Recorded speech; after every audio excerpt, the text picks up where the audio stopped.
Bonjour, mesdames et messieurs.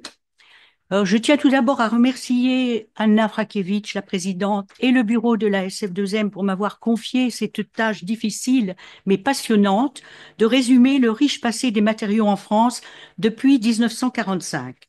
Je suis très impressionnée d'avoir à vous présenter ce bilan que j'ai voulu historique et scientifique, mais qui ne peut être qu'insatisfaisant, 30 minutes pour un passé de 80 ans. Je ne peux donc que m'excuser d'avance des nombreuses et inévitables omissions. Je ne citerai aucun nom, de peur d'en oublier, mais pas de nom ne signifie pas oubli des nombreux collègues qui ont contribué à la notoriété de la recherche et de l'industrie dans le domaine des matériaux. Je précise que les micrographies qui accompagnent cet exposé émanent toutes de chercheurs de laboratoires français. La science des matériaux, la science des matériaux a hérité de la métallurgie qui en est le paradigme. En France, elle ne constitue pas une science unifiée, à l'instar du material science et engineering des pays anglo-saxons, qui traduit bien ce qu'est un matériau, une matière pour une fonction. Sans pour, il n'y a pas de matériau. En France, cette discipline est toujours plus ou moins dissociée en ses composantes, chimie, physique, mécanique. Elle ne se résout à aucune d'elles. Selon les lieux et les époques, leur répartition et leur importance diffèrent. Ces époques, quelles sont-elles? J'ai découpé ces 80 ans en trois périodes, qui me semblent avoir leurs propres caractéristiques, même si bien sûr il n'y a pas de limite rigoureuse et que je serais appelée à faire parfois des incursions de l'une à l'autre. Les Trente Glorieuses, c'est le temps de la reconstruction et de la modernisation de l'industrie. Dans les années 75 à 2000, on voit se développer de nombreux centres de recherche et d'enseignement dans toute la France. L'industrie traverse une période difficile suite à la crise pétrolière, mais se relève quelque peu dans les années 90. L'époque actuelle, avec un essor des simulations, un foisonnement de nouveaux matériaux et de nouvelles techniques, et de plus, un changement de démarche dans la recherche.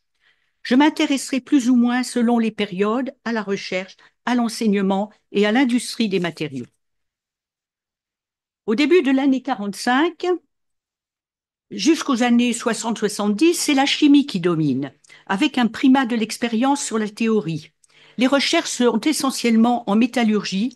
Elles se font dans les laboratoires universitaires, ceux des grandes écoles, les laboratoires du CNRS, propres, puis à partir de 1966, les unités associées, qui sont les ancêtres des UMR actuels. Des centres de recherche liés à l'industrie sont créés avec leurs spécificités, CEA, IRSI-Donera, j'ai mis 46 au lieu de 44, mais je ne sais pas, et VOREP, 10 ans plus tard. Je rappelle que 45 est l'année de création de la SFM, ancêtre de la SF2M. J'ai fait choix de relater brièvement l'historique de deux laboratoires dans cette période. L'IRSID, cette période étant, cette partie du XXe siècle étant considérée comme l'âge de l'acier, et le CEA, car c'est le départ du nucléaire en France. Alors, l'IRSID, créé en 46 à Saint-Germain-en-Laye, a pour vocation de soutenir la sidérurgie moderne. Les premiers labos sont très intimes, ils sont dispersés dans un petit château, le château Saint-Léger, mais rapidement, en 52, des locaux plus fonctionnels sont construits. En 58, l'IRSID crée le centre d'essai à Mézières-les-Messes, proche de l'industrie sidérurgique moderne, avec deux objectifs principaux, des études de minerais et celles de nouveaux procédés. En 94, Mézières absorbe les laboratoires de Saint-Germain ainsi que ceux d'autres centres sidérurgiques, comme l'ex-laboratoire du Creuse-Loire à Unieux. Seul le centre de Mézières perdure aujourd'hui. C'est devenu le campus de recherche d'ArcelorMittal en 2009. Le CEA, il a été créé donc en 1945 par le général de Gaulle. 2 ans plus tard, le centre de Saclay est construit. Rappelons que c'est la dernière grande œuvre de l'architecte Auguste Perret. L'année suivante, la première pile atomique française Zoé voit le jour à Fontenay-aux-Roses. Puis, c'est le premier réacteur nucléaire, le premier accélérateur nucléaire sur le site de Saclay. Et sur ce site, pendant 10 ans, 8 réacteurs nucléaires seront construits. Suivent 10 ans plus tard les centres de Grenoble et de Marcoule, puis le centre de Cadarache. Pour illustrer quelques thématiques de recherche à la mode en cette période, car oui, il y a une mode en sciences, comme dans beaucoup de domaines, j'ai choisi quelques images. Les études de diffusion sont à l'honneur. Ah, pardon, il faut que je revienne. Donc, les études de diffusion sont particulièrement à l'honneur en France à cette époque-là. Voici un exemple à gauche de diffusion au joint de grain du fer, mise en évidence par radiographie. Donc, ce sont ces joints noirs sur la droite de la première image. Et on constate que deux joints que j'avais surlignés en rouge dans la micrographie ne sont pas marqués par le fer, ce sont des joints de Mâcle. On se penche aussi beaucoup sur les transformations de phase hors équilibre, comme la formation de martensite dans les aciers Maraging. Des études de corrosion révèlent la sensibilité des joints comme chemin de propagation préférentiel de la corrosion, et la corrosion par piqûre révèle l'alignement de dislocation dans les sous-joints d'un cristal d'aluminium en bas à gauche. Chaque figure, chaque piqûre se trouve à l'intersection d'une ligne de dislocation avec la surface du matériau. À cette époque, il faut également mentionner les études de recristallisation, de déformation plastique et de fracture. Les deux premiers sont soutenus par des études de texture. Tous ces exemples concernent la métallurgie, métallurgie physique et métallurgie chimique, toujours disjointes à la fin de cette époque. L'enseignement. L'enseignement matériaux est souvent associé à un centre de recherche et le restera d'ailleurs dans les époques suivantes. Se pose alors une question d'articulation entre l'enseignement qui tend à reproduire les savoirs validés et la recherche qui, au contraire, tend à les mettre en question. En 1960, une carte de France montre que l'enseignement matériaux est distribué entre les grandes écoles en rouge, les universités qui sont essentiellement localisées dans les grandes villes, quelques formations liées au CEA qui sont les INSTN, triangle en violet, l'ENSAM et le CNAM donnent une formation qui est plutôt tournée vers la formation ingénieur.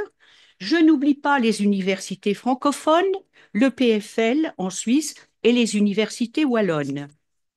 Enfin, un enseignement secondaire des matériaux est dispensé dans plusieurs lycées techniques.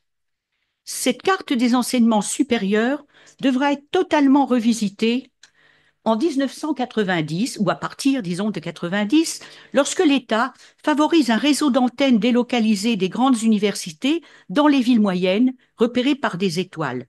Si je devais tracer la carte actuelle, je suppose que l'hexagone serait recouvert d'étoiles. Certaines universités développent une recherche et un enseignement spécifiques, souvent liés à l'environnement naturel ou industriel. Par exemple, La Rochelle s'intéresse particulièrement aux problématiques du littoral, érosion, corrosion sous contrainte, revêtement anti-corrosion. Toulouse s'est spécialisée dans les matériaux pour l'aéronautique et le spatial. Je vais évoquer l'industrie. Plusieurs historiens des sciences considèrent que l'industrie française au temps des Trente Glorieuses était à son apogée. D'autres, moins optimistes, se contentent de dire ce n'était pas le paradis, mais c'était le progrès.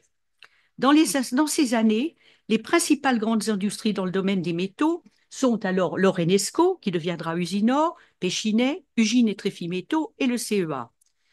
La production des céramiques artisanale en tout cas, se fait dans des petites entreprises. Seule celle des céramiques techniques intéresse l'industrie et principalement les établissements de taille intermédiaire.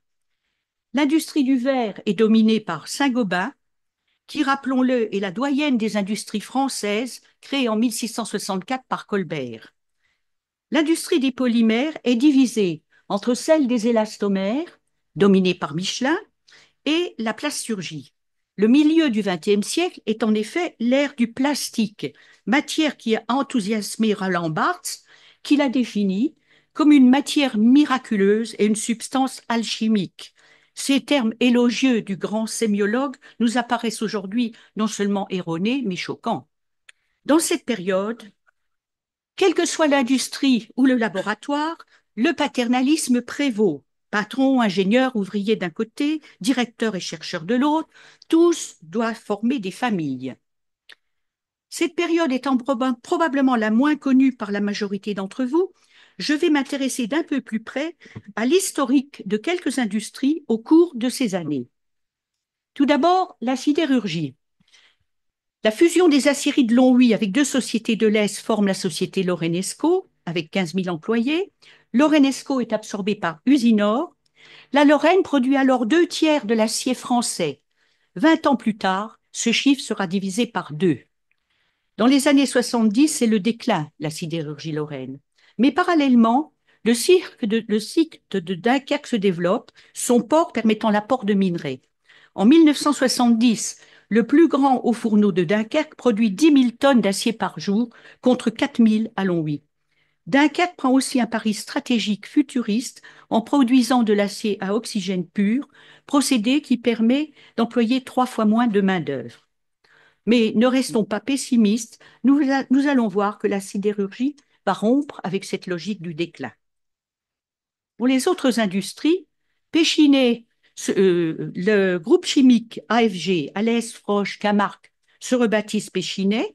On dit alors que l'aluminium, c'est de l'électricité en lingots. En effet, son procédé d'élaboration par électrolyse est très coûteux et le grand défi que doit relever Péchinet est de diminuer la consommation d'énergie. Péchinet achète Tréfimétaux en 67, ajoutant le cuivre à sa production, puis fusionne avec Eugene Kuhlmann, donc ajoutant les aciers spéciaux et les combustibles nucléaires. Le PUC s'élève alors au titre de premier groupe privé français. Autre grande industrie, Saint-Gobain. Saint-Gobain est le leader mondial à cette époque de l'isolation, avec le produit Isover que l'on trouve dans tous les secteurs de la vie, comme l'illustre la fiche publicitaire, transport, bâtiment, industrie, etc. Dans le domaine des polymères, Michelin révolutionne le marché du pneu avec la commercialisation en 1949 de son pneu radial.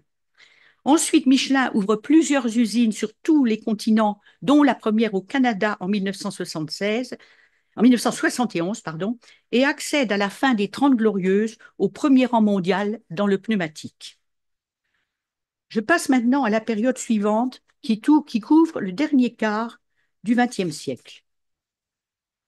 Tout d'abord, la recherche. La physique et la mécanique prennent une place de plus en plus importante. On assiste à une explosion des recherches grâce au développement des techniques d'observation, d'analyse, de simulation.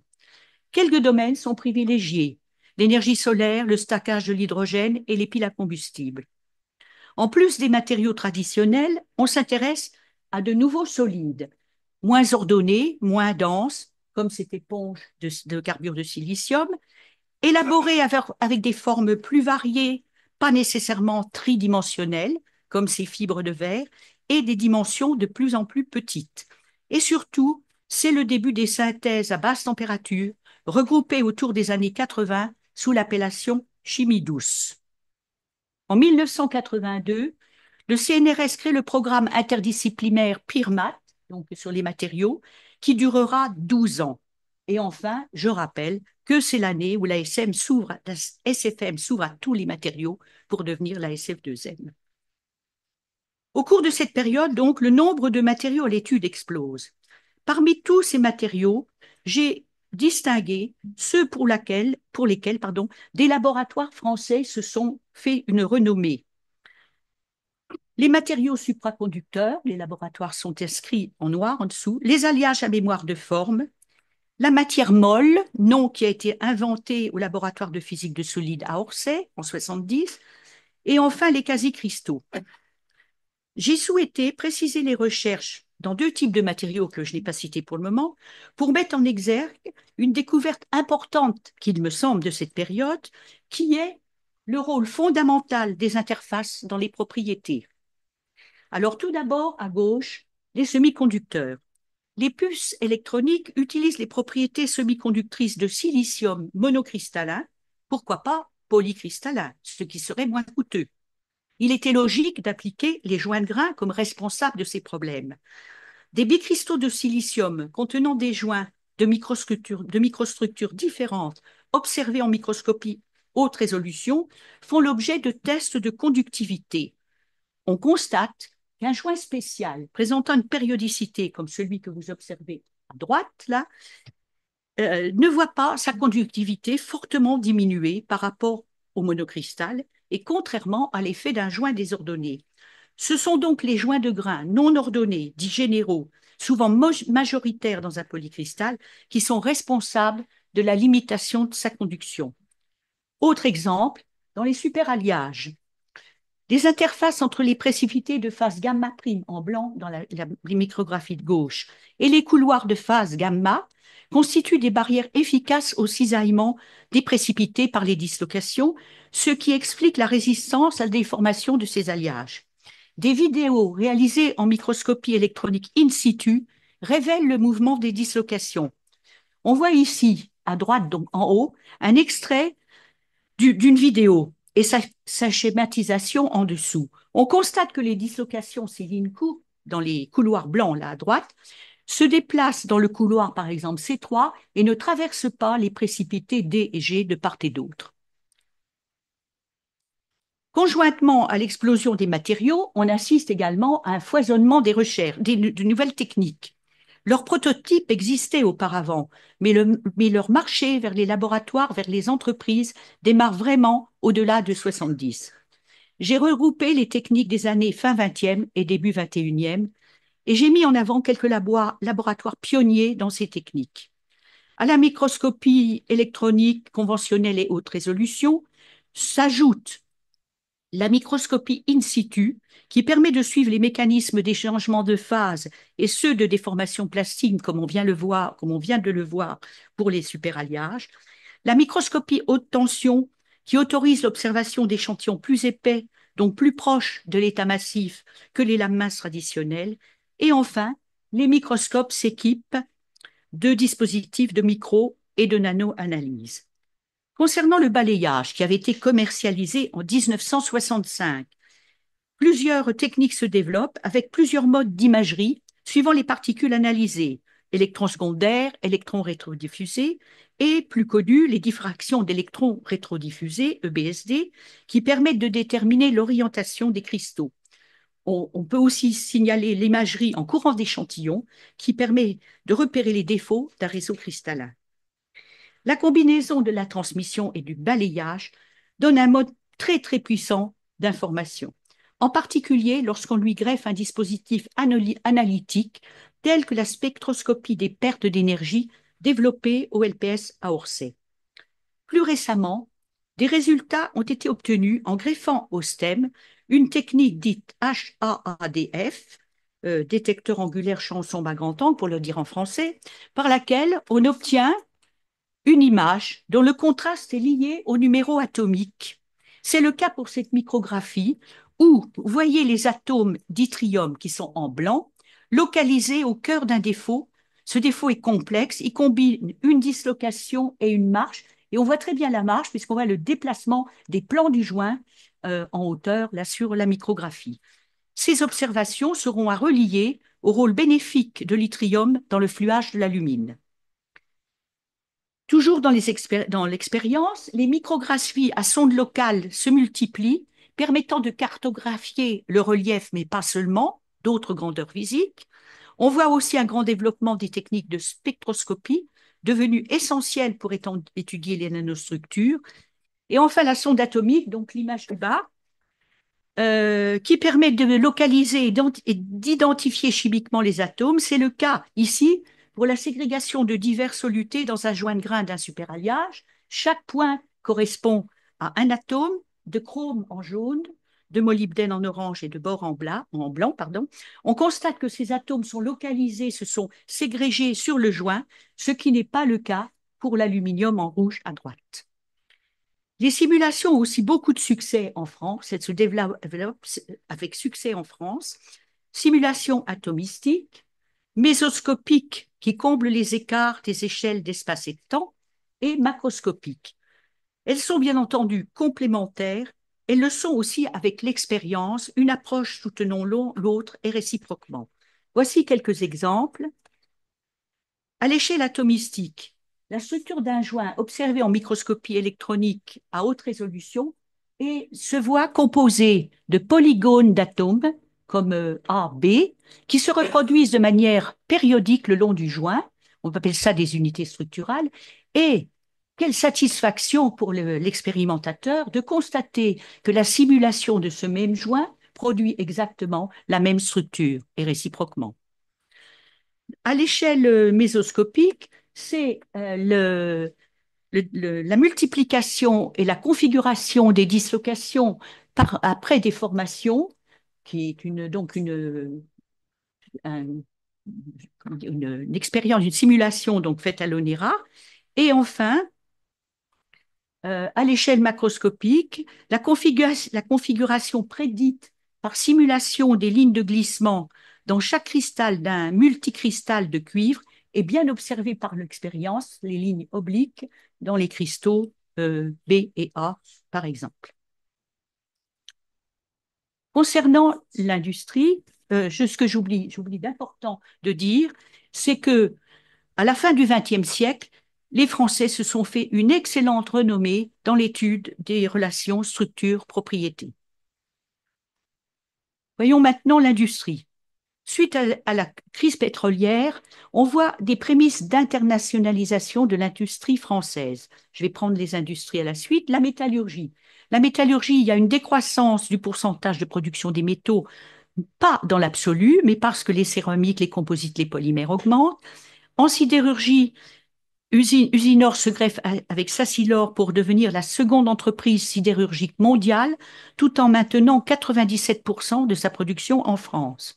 Concernant l'aluminium, PUC revend Ugine Acier à Usinor et reprend le nom de Péchinet.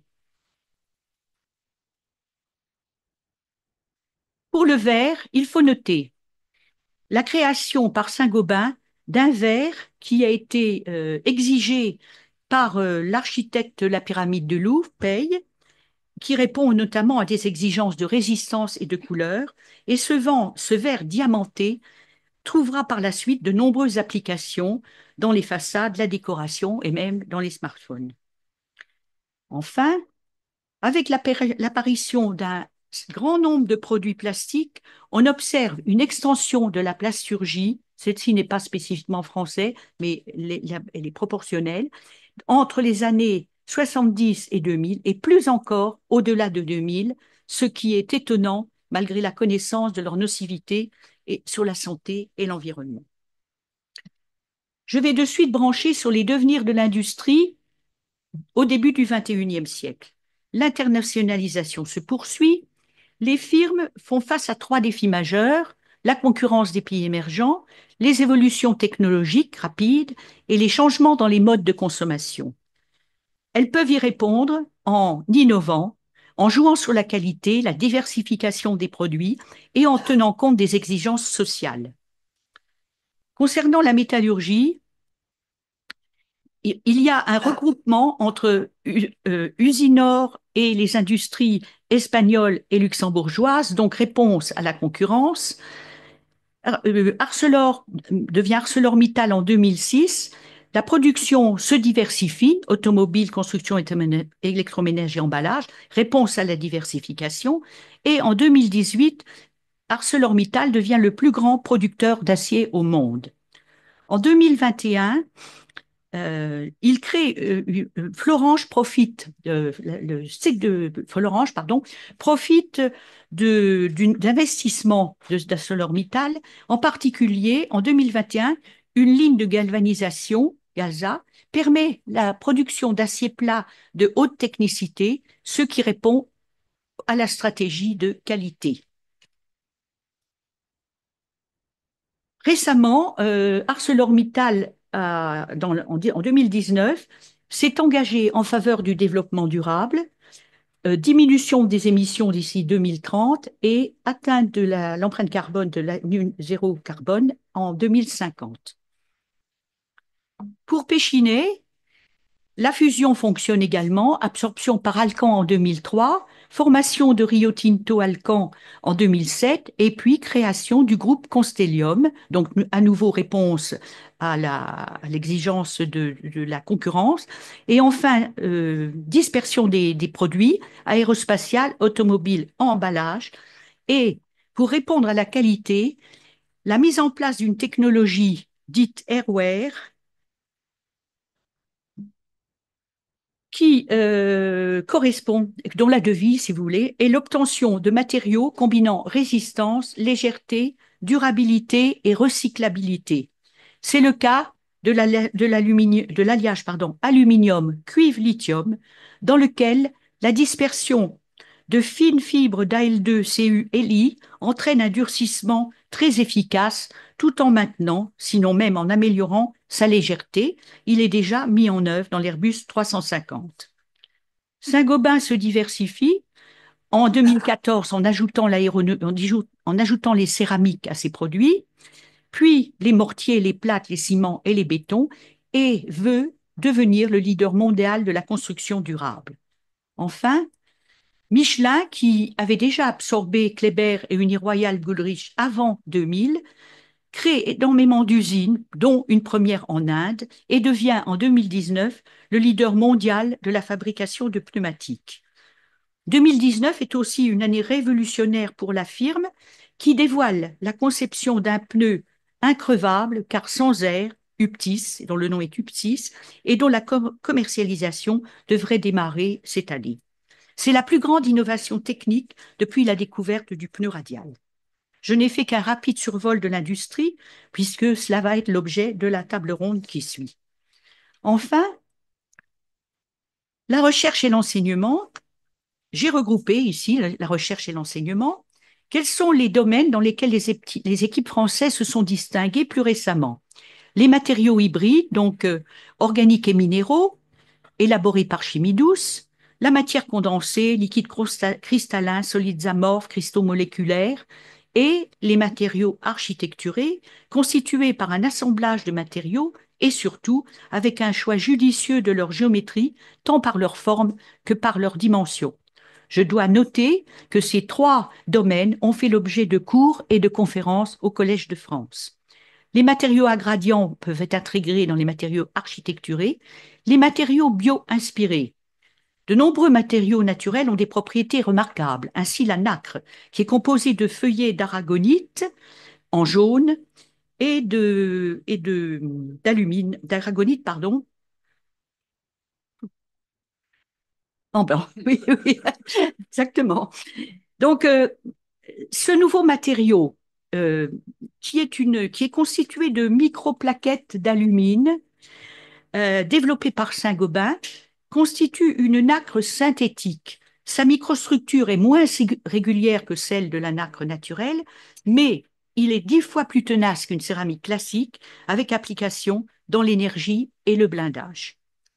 On étudie aussi, à l'époque actuelle, donc, les alliages à haute entropie, constitués d'au moins 5 métaux en proportion proche d'équimolaires, dont les propriétés mécaniques semblent intéressantes, mais encore loin de la production industrielle. Et enfin, les terres rares, l'or noir du XXIe siècle en raison de leurs conditions inhumaines d'exploitation, mais leurs propriétés optiques et électromagnétiques remarquables les rendent indispensables dans l'industrie électronique, comme on peut le voir sur ce schéma d'un smartphone pour les produits en rouge et orange. Enfin, je voudrais terminer cet exposé en passant à une évolution importante de la démarche de recherche. Cette évolution n'est pas spécifiquement française, mais elle me semble avoir une importance particulière en France où elle questionne notre attachement à une science pure. La démarche ascendante permet toujours et permettra sans doute toujours d'interpréter les comportements macroscopiques des matériaux à partir d'observations et de simulations à l'échelle atomique et en remontant progressivement d'atteindre, sans jamais le perdre de vue, l'objectif visé qui est le comportement macroscopique. La démarche ascendante a été implicitement utilisée dans trois exemples que je vous ai présentés. Dans tous les cas, partant de l'observation microscopique puis à l'échelle atomique, on a pu remonter au comportement du matériau. Résistance à la déformation pour les superalliages, semi-conductivité pour le silicium, fluage pour l'alumine. Cette démarche est performante, elle a prévalu jusqu'ici dans le domaine de la recherche. Alors, pourquoi envisager une démarche qui semble opposée, qui est la démarche descendante?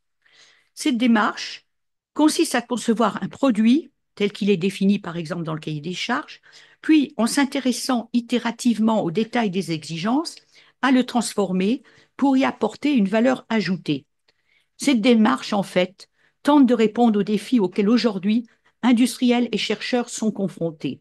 Dans l'industrie, optimisation des matériaux, du choix des matériaux, conception de matériaux sur mesure.